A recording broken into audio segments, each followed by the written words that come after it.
Belle personne, c'est Mélodie, je suis de retour du travail. Je repensais à ma vidéo de ce matin sur le Finistéré.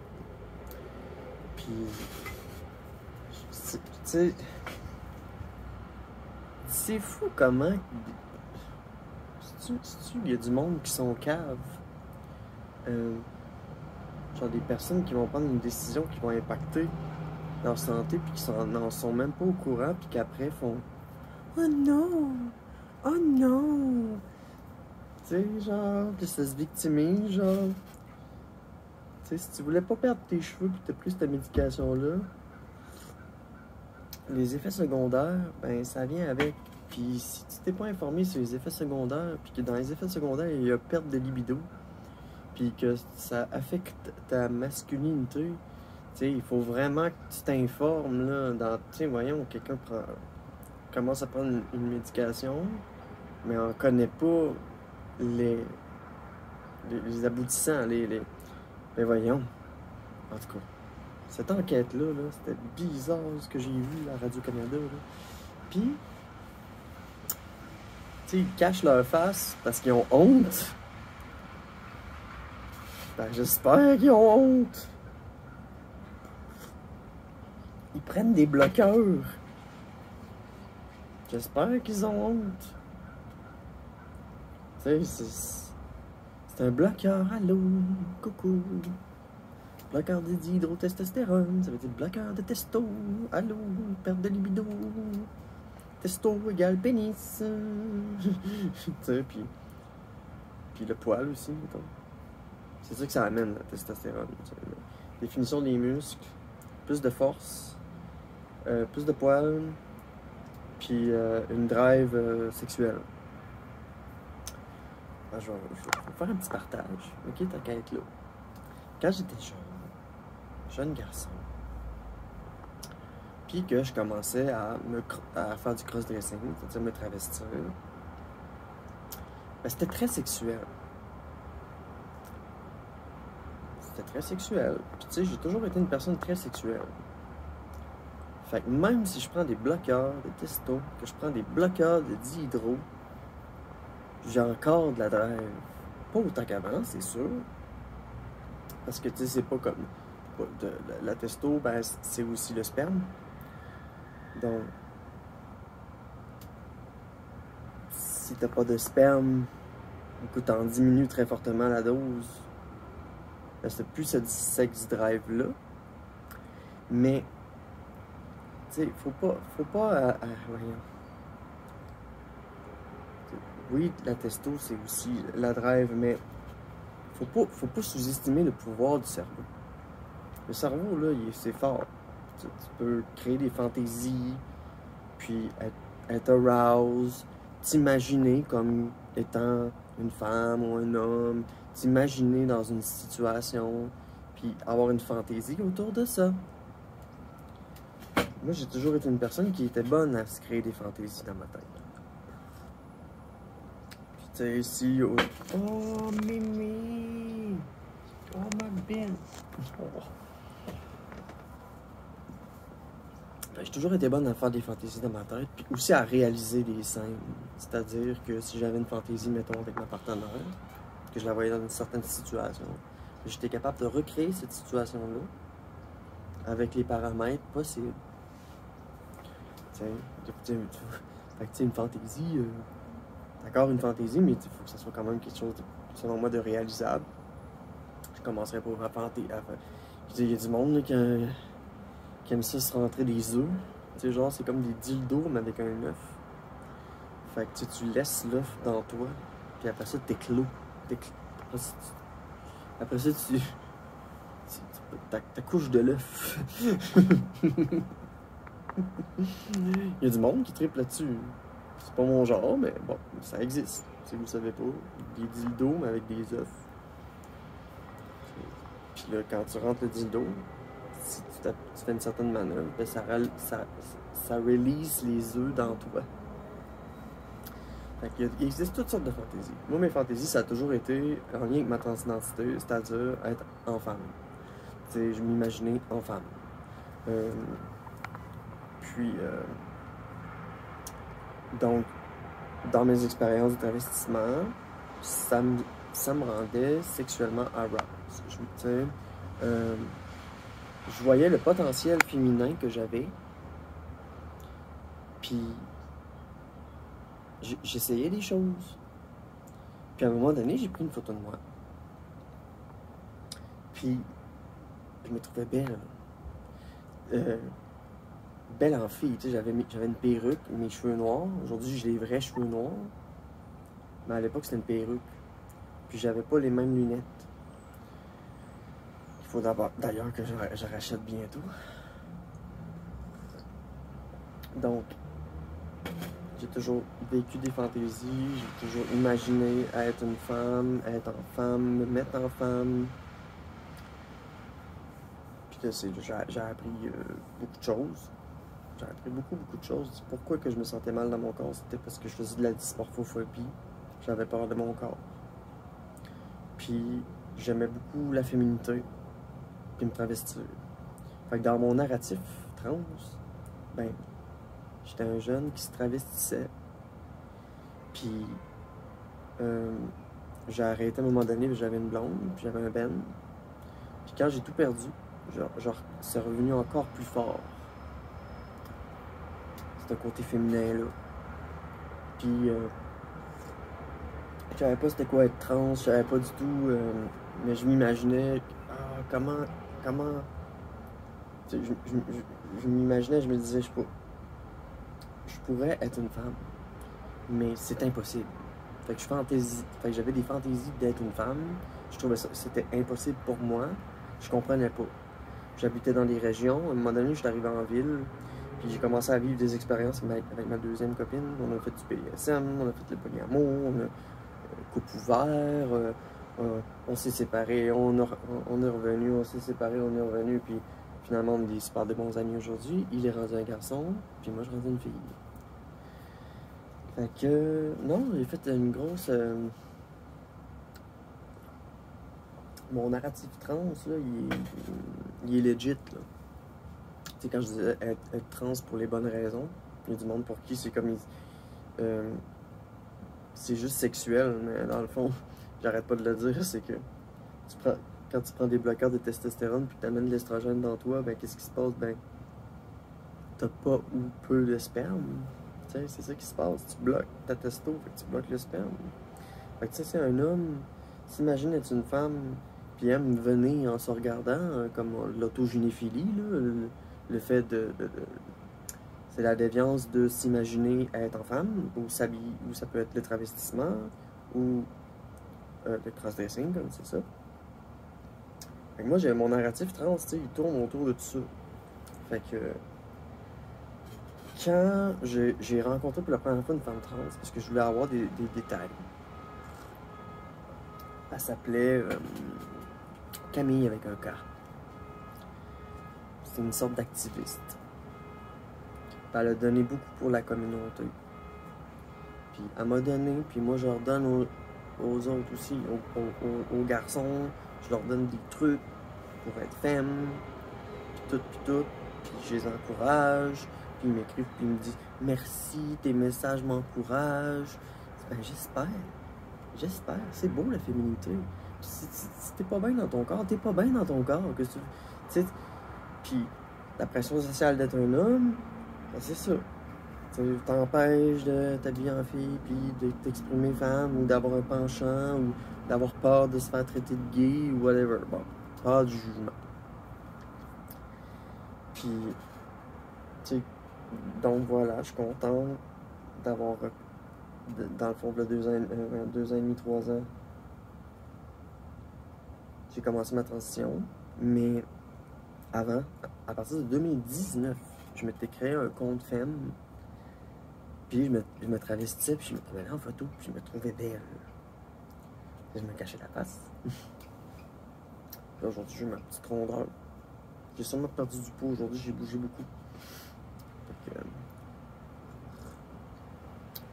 Fait que mon narratif trans, il est legit, j'ai fait beaucoup, j'ai découvert beaucoup de choses. Puis quand j'ai rencontré la première femme trans, j'ai posé plein de questions. Par rapport aux hormones, par rapport à sa libido, par rapport à tout plein de détails. Puis, je sais pas si c'est elle qui m'a dit ça, mais j'ai un proverbe que j'ai toujours gardé dans ma tête tout le long de ma transition, que je vais garder dans ma tête toute ma vie. C'est, même si tu prends des bloqueurs de testostérone, tu as cette pulsion sexuelle en toi. Ça part de ton cerveau. C'est toi qui crée des fantaisies. C'est toi, tu sais, c'est... Puis aussi parce que je suis autosexuel. Ça veut dire que je m'aime. C'est pas ok, hein? Mais ça existe. C'est se faire de la sexualité à soi. Fait que là, on fait comme, ah, ok, c'est comme se masturber. Ben oui. Être autosexuel, c'est se faire plaisir soi-même.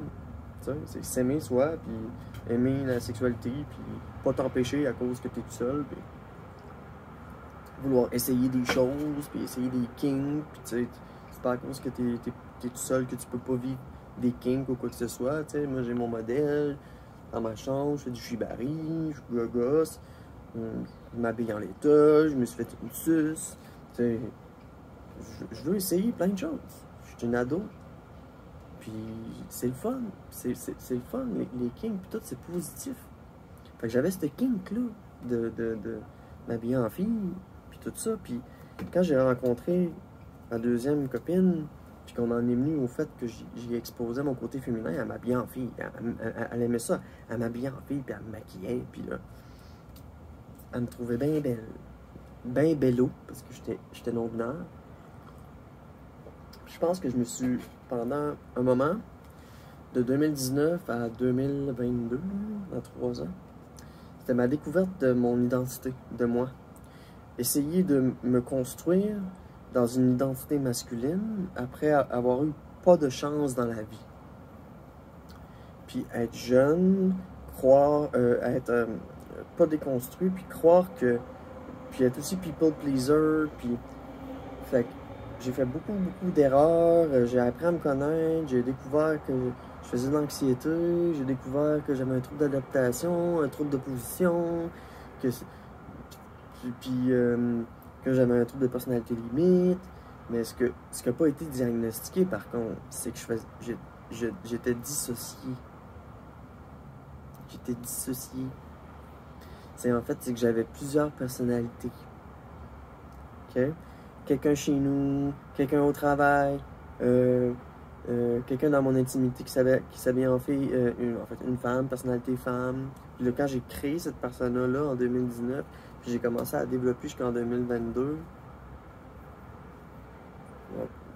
2022-2023, j'ai découvert beaucoup de choses, j'ai commencé à prendre soin de moi, j'ai commencé à me raser partout, j'ai commencé à m'informer sur toutes sortes de produits, pour les cheveux, pour le corps, pour blablabla. Là, j'étais mindé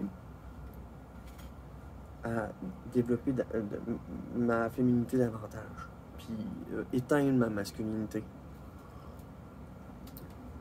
Vu que j'étais déjà non-binaire, puis que j'étais déjà fluide de genre, ben ma transition c'est fait soft, tu sais, c'est fait comme il faut. Tu sais, c'est vraiment fait, je me faisais les ongles, j'avais les cheveux courts, roses, après ça j'avais une petite couette mauve, puis après ça, je commençais à avoir un petit pad, puis là après ça, j'ai avancé comme ça dans ma féminité jusqu'à avoir les cheveux longs, prendre soin de mes cheveux, de ma face, de mon corps, faire mon laser. Tu sais, ça... Mais... Tu sais, je suis tellement fier d'avoir été chercher l'information chez des personnes, puis d'avoir posé des questions qui étaient pertinentes pour savoir est-ce que je peux être une femme sans tout avoir, sans tout checker les boîtes. Tu sais, si moi je veux garder mon zizi, mais moi garder mon zizi. Puis quand j'ai vu que ça faisait un beau petit pénis tout cute, j'ai fait mais c'est donc bien beau des pénis de femmes. J'ai fait waouh. Tu sais, c'était toutes sortes de découvertes aussi, tu sais, puis je savais que je pouvais revenir en arrière. Puis je peux toujours revenir en arrière. Parce que je pense que le genre fluctue. Mais je m'aime dans cette intensité féminine-là que j'ai. Puis dans le 20% non-binaire, le 20% unique, je l'apprécie aussi. Tu sais, ça m'amène à avoir vraiment un style particulier, puis pas être comme toutes les autres. Fait que je suis vraiment contente de mon parcours, d'avoir été chercher l'information, d'avoir joint un groupe de support aussi entre femmes trans, puis suivre des communautés, puis m'intégrer à cette communauté-là tranquillement, en donnant ma part aussi là-dedans. Tu sais, on est loin de juste quand j'étais garçon, puis que je me travestissais, là. Tu sais, entre le moment que je me travestissais, puis j'avais honte, jusqu'à la prise de ma décision de je commence à prendre des hormones et je veux changer mon corps pour ce qu'il projette me sied mieux, me fit mieux. Puis je veux pas de chirurgie, puis je veux trouver ma voie, trouver ma couleur c'est ça, c'est ça. J'avais fait le schéma des genres, le spectre des genres. Fait que tu sais, moi je serais plus du côté féminin, avec un petit côté tomboy alors. Mais je suis fier de moi. Hier, j'ai une amie qui m'a dit Hey Mélodie, hier je me suis demandé t'avais l'air de quoi avant. Puis là, elle est reculée dans ma timeline Facebook pour aller voir mes premières photos. Elle m'a dit waouh, ça s'est donc bien fait soft, ta transition, waouh, c'était. Ouais. Ouais, tu sais, j'ai attendu vraiment d'avoir des formes avant de pouvoir porter des robes, puis, tu sais, je savais que je pouvais pas être une femme tout de suite. J'ai été patiente, j'ai suivi le process, puis mon corps, je l'ai vu changer au fur et à mesure. Je l'ai pris en photo pour m'en souvenir. Tu sais, c'est vraiment une maudite belle démarche. Puis le mix que j'ai, hormones, bloqueurs, un autre bloqueur, la progestérone, ben, dans le fond, c'est, bon, on va dire, hormones féminines, c'est-à-dire progestérone et estrogène. Ensuite, des bloqueurs, c'est-à-dire androcure, coupe ma testo, ça m'envoie un signal, ça dit produit plus de sperme, puis le pénis rétrécit. Il est rétréci, puis il devient tout petit. C'est fou, le cute, le pénis de fille. Ok. Moi, c'est normalized girl with dick. Ok. Parce que c'est pas la même affaire qu'un pénis de gars. Vous avez peut-être vu ma vidéo, là. Parce que je dessine le pénis féminin, hein. Ben, c'est ça. C'est vraiment cute de même. Mais, fait que c'est ça. Bloqueur androcure, puis le finastéride. Puis, c'est mon mix idéal. Ça va bien. Je perds plus mes cheveux. Je suis plus féminine. J'ai moins de drive sexuel. Mais tout part d'ici. Fait que je veux me crosser, je me crosse. C'est pas compliqué. J'imagine qu'il y a des personnes qui doivent être moins sexuelles, puis tu sais, à la longue, genre, c'est que moi, on m'avait dit, cette femme trans m'avait dit, ok, on verra ça, c'est comme un muscle, il faut que tu le travailles. Si tu veux pas perdre ton désir. Tu sais, peut-être que des personnes prennent pas, je sais pas, check pas les effets secondaires. Tu sais, si un homme veut faire une transition, mais qui regarde la porn trans, puis que la fille, elle a du sperme, ben dans le fond, c'est juste une travestie. Tu sais? C'est ça, tu sais, les apparences, si tu passes, t'as pas besoin d'hormones. Tu sais, si on peut dire. Mais les hormones aident à passer. Les hormones me donnent la petite passerelle. Tu sais. Il me fait pousser mes cheveux, puis tout.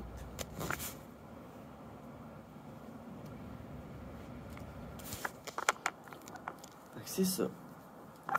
Hormones et bloqueurs.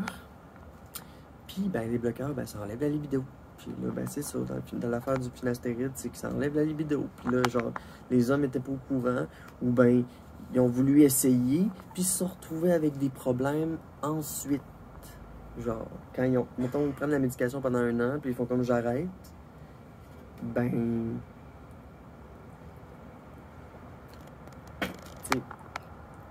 Mon ex, Billy, c'est un homme trans. Il a essayé le finastéride, puis il a vu que ça y a enlevé sa vibe sexuelle, puis il a arrêté tout de suite. Fait que pourquoi ces hommes-là, ils ont continué? Tu sais, à quel point tu veux pas perdre tes cheveux, ok? Puis tu sacrifies ta libido. Mais tu sais, une femme trans, là, sacrifie déjà sa libido. Elle la sacrifie déjà sa libido. Tellement que plusieurs se font faire des vaginoplasties, puis c'est ça. C'est une baisse de libido. Parce que la testo, c'est tellement fort quand on est un homme qu'on n'arrête pas de se masturber tout le temps. Quand j'étais garçon, là, je me souviens, je me masturbais tous les matins. J'étais stressé en me levant, puis ça a longtemps été un problème pour moi. Parce que je le cachais à mes blondes que je me masturbais le matin. Puis là, genre, il essayait de me shamer. Ma première blonde essayait de me shamer. Ma deuxième, elle voulait me shamer, mais finalement, elle a compris que la sexualité, c'est positif. Fait que voilà mon petit talk. Je sais ça, finastéride, la transition, puis cette fierté-là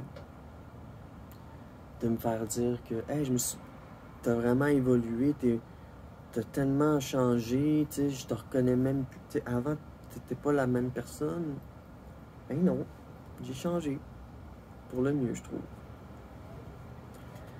Je pogne un petit coup de vieux ce temps-ci, là. J'ai l'impression, par manque de sommeil. Mais dans mes objectifs, c'est me reposer. Je vais aller aux îles de la Madeleine aussi, ça va me faire du fun, ça va me faire du bien. Ouais. Île de la Madeleine au mois de mai. Puis j'ai hâte de vous montrer ça. C'est sûr, il m'a amené mon chargeur. Puis là, je vais mettre mon sel dans un sac parce qu'il faut pas que le sabre rentre dans mon sel.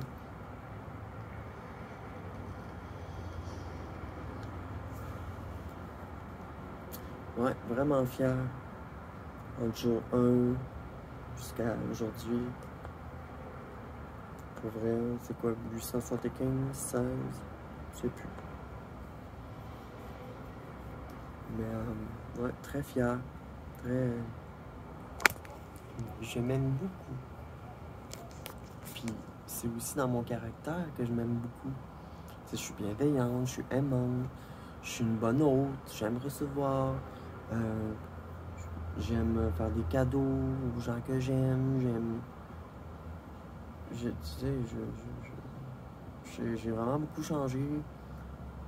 Je bois plus, je fume plus la cigarette, j'ai moins l'air malade, j'ai plus les doigts qui puent. Puis ça m'a rajeuni un peu. Mais là, je recommence à repogner un petit coup de vieux là, à cause de ma fatigue. Là. Ouais.